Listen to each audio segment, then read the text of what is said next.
morning, guys. Today is Thursday and it's raining out. I just got out of the shower and, well, not just got out, but I'm not blow drying my hair today, so just leaving it as is.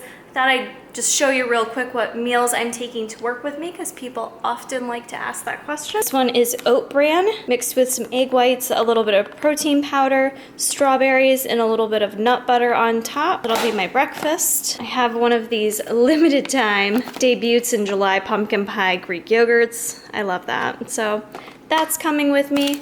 In this little aluminum, I have the lavish wrap. This guy.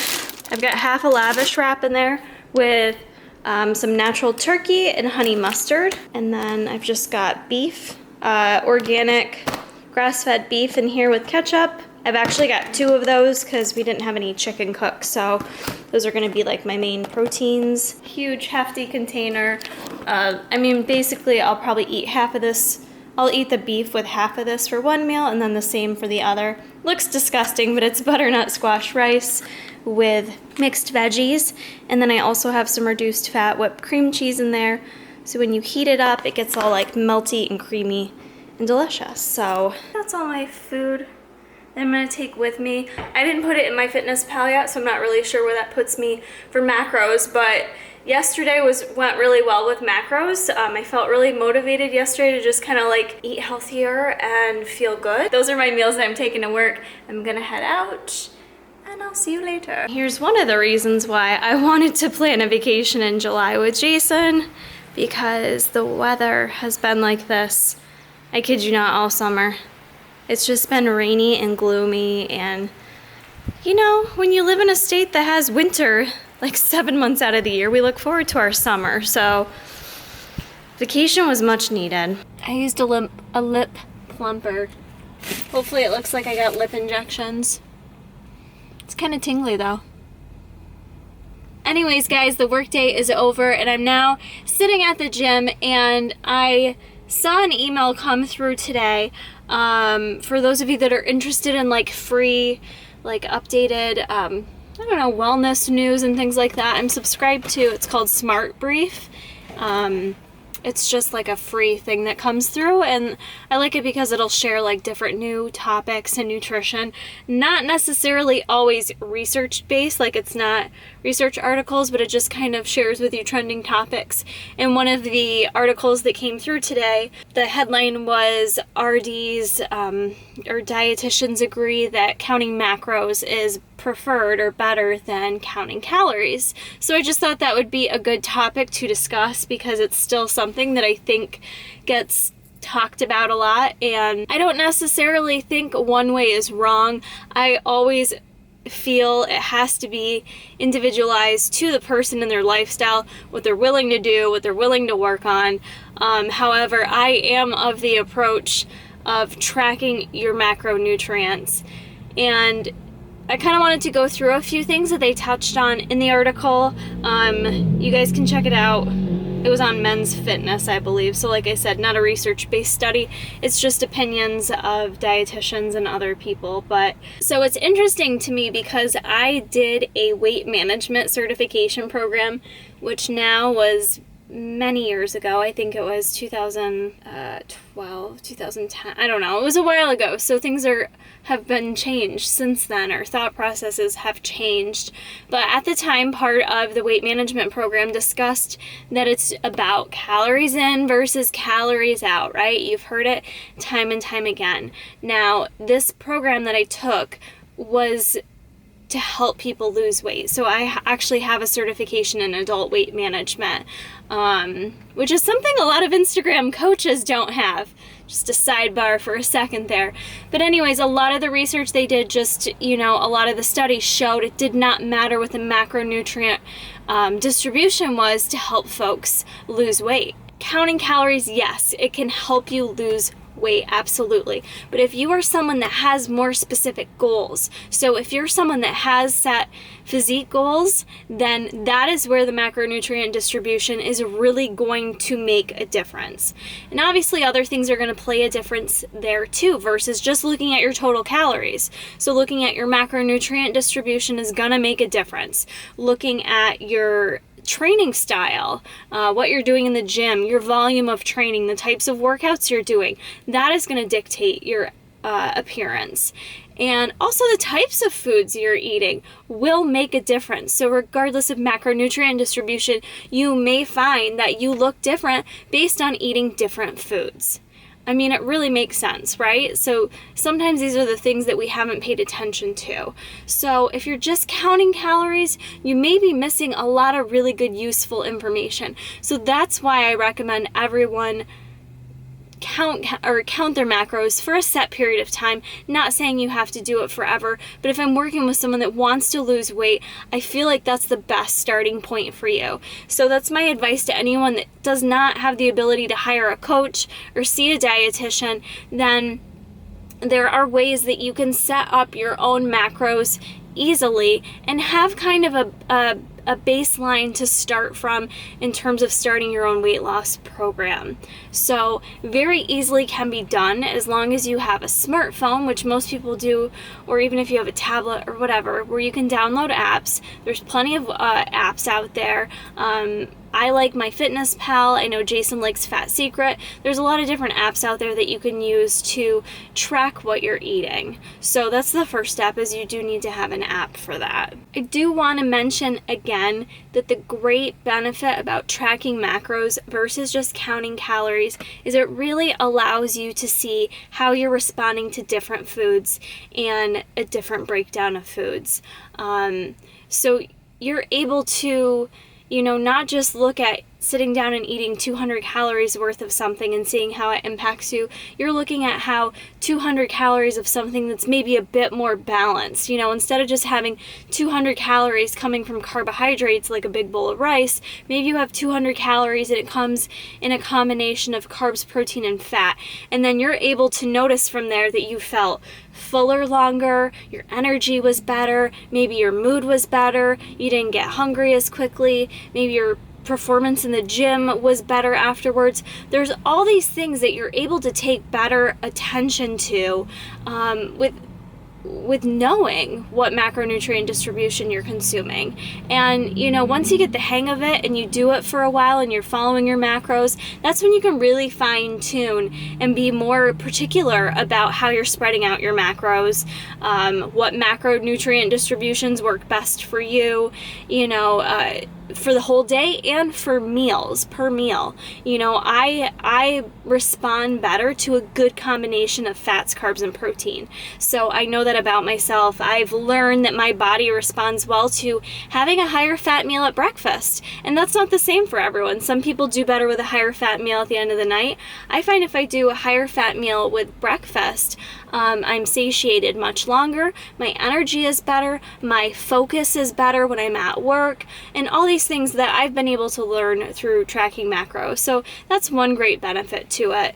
The argument obviously still comes into play that people think if you track macros, you're losing all kinds of sight of micronutrients, which can be true. Some people can quote unquote abuse macro counting and not make healthy choices and totally omit being mindful of making healthy choices with it. So the one thing is just being more mindful of your micronutrients when tracking macros. How do you do that? It doesn't have to be overcomplicated, folks. Really what you want to do is think about making the bulk of your diet, your bulk of your diet needs to be coming from a lot of veggies and fruits and whole, raw, unprocessed foods as much as possible. And you guys know I'm the queen of convenience, and but I still firmly believe that you still want to make the bulk of your diet as natural and unprocessed as possible. And that doesn't mean that you're not going to include some quick on-the-go things, that you're not going to occasionally have a Quest bar, or you're not going to buy something prepackaged because that's just what fits your lifestyle. That's totally fine. It's all about, trying to balance it out and make it all work. There's no perfect rhyme or reason to it. But so with tracking macros, you still need to be mindful of those micronutrients. And you may notice when you track macros that your body responds differently when you have a more micronutrient dense diet. For instance, for myself, when I've been in prep, this is the time I'm most attentive to what my physique looks like and seeing changes in it. And I did notice when I take out the unprocessed foods, when I eliminate the Quest bars, when I take out the extra sauces and condiments and things like that, and really clean it up and focus more on putting all my calories, all my macronutrients into food, I respond very quickly. I see progress very quickly in terms of losing weight, in terms of less bloating, tightening up, and things of that nature. So those are all great things that you can pay more attention to than if you're just counting calories. I feel like you're missing a lot of good information there. All right, so next I'm going to talk about how to even figure out or start macronutrients for yourself. So in order to figure out this is giving you guys a general guideline. Obviously, if you're going to hire a dietitian or coach to work with you, they might figure it out a little bit more specifically, but it's an equation, it's an estimation. There's different equations out there to find out what your caloric needs are, what your macronutrient breakdown could be, and there's a lot of free calculators online. Honestly, that's the best route to go. I don't necessarily think one calculator is better than the other. I like the ones that actually explain what percent is going into it or how it's calculating it. So first step is calculating your calorie needs. That is going to be based on, and should be a formulation based on your age, should be based on your gender, it should be based on your height, it should be based on your activity level. And then if you're someone that has any other medical conditions, as a dietitian, I do certain injury factors I might add in based on medical conditions. If you're someone who's obese, sometimes I use an adjusted body weight so that your protein needs aren't like 300 grams of protein, because truly you have a lot of metabolic tissue that doesn't necessarily need to be fed more protein. So there's different factors there that can play into it, but you can just start with a simple online calculator, figure out your calorie needs, do an adjustment for weight loss based on what you're looking for. Again, they usually have that factored in there based on how much weight you're looking to lose. I honestly suggest, if you're using a calculator and you're just starting out tracking macros, to try to find what your maintenance is, okay? And start with whatever it says online for maintenance. You might be a little scared with what you see for weight loss because it usually looks a little extreme. And even for myself, when I look at it, it's usually way lower than what's necessary. So I would suggest putting it in, figure out what your maintenance level is, and start there. Okay, you can always adjust, and you're going to need to assess and adjust as you go on. To determine your actual macronutrient distribution, the basic recommendation that dietitians learn is, for the most part, I'd say like 50% carb, 50% of your calories coming from carbs, 30% of your calories coming from fat, and about 20% coming from protein. However, if you're someone who is very active, so that's a good starting point if you're someone who's not active at the moment. So for anyone else out there, and a lot of you that watch the channel are already in fitness, you're someone that's already active, as we know, higher protein needs are going to be there if you're someone that's active. You're actively lifting, and we know that a higher protein diet is going to assist with weight loss. There is studies to support high protein diets assisting with weight loss. So for the most part, I like to do more of like a 40, 20 split. So like 40% coming from carbs, 40% coming from protein, 20% coming from fat. Or you can divvy that up a little bit differently, play around with it. It would be a good place to start. And what I would say is, pick one and start with it for a week and see how you feel. Do a week or two, see how you feel, see what results you get, and tweak it from there. Because as I said, it's individualized. People respond differently. Some people respond better to very high carb, maybe a little bit lower on the fats. Some people are the opposite and respond much better with way higher fat and lower carbs. So this is a time to learn more about your body and take note with how you're feeling. So just start there with the macronutrient distribution and see how you feel. Now, the last key to this component with tracking your macros is figuring out how to make the food fit those macros. And there's a couple ways of doing it. One thing is to assess yourself and know about yourself. Are you someone that can eat the same meals every single day of the week?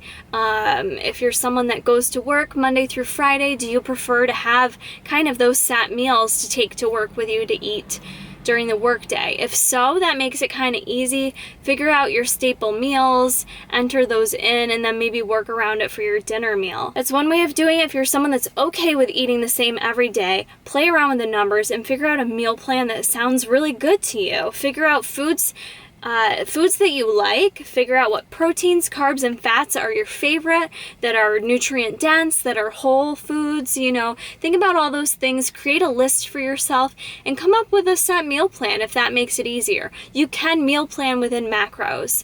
If you're someone that just likes to take it day by day, that's cool too, but make sure that you're prepped and prepared with some easy, ready to go foods that are nutrient dense that'll fit your macros. You know, I often hear from people when they go over macros or fail to do a good job with macros, it's because they haven't planned for it. So planning is going to be a must to kind of start you out on your macro journey. The one caution or warning I want to put in this video is macro counting, I do not believe is for everyone. I don't believe counting is for everyone, and in particular eating disorders and history of eating disorders, depending on what stage of your recovery you're at.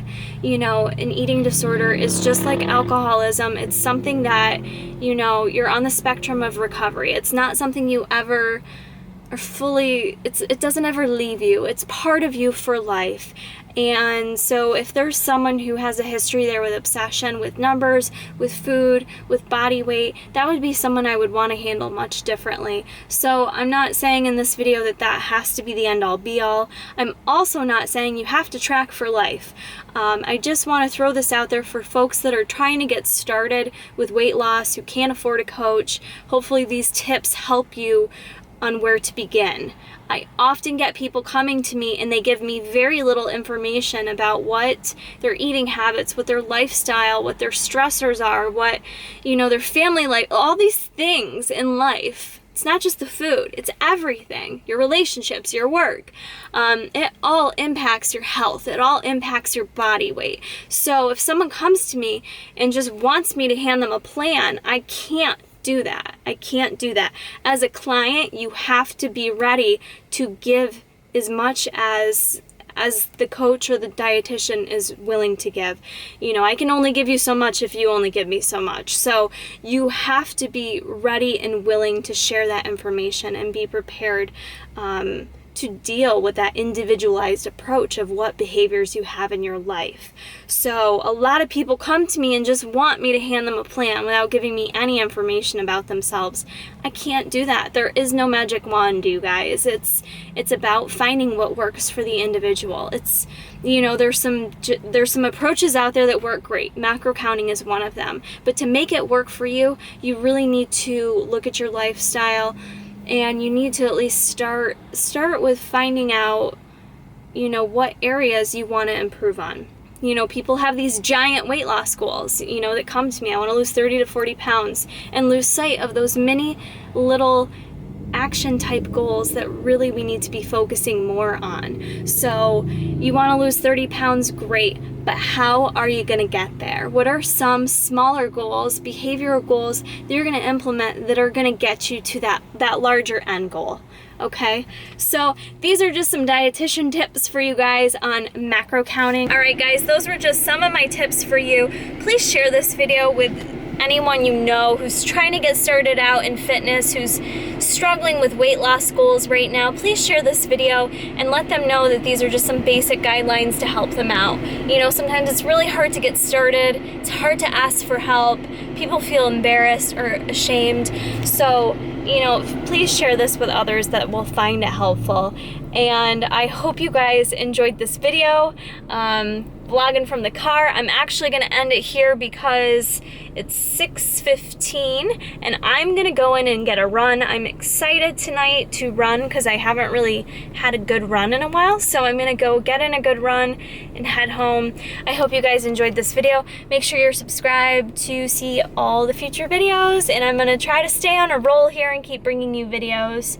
And yeah, I hope you guys enjoyed this one. We'll see you in the next one.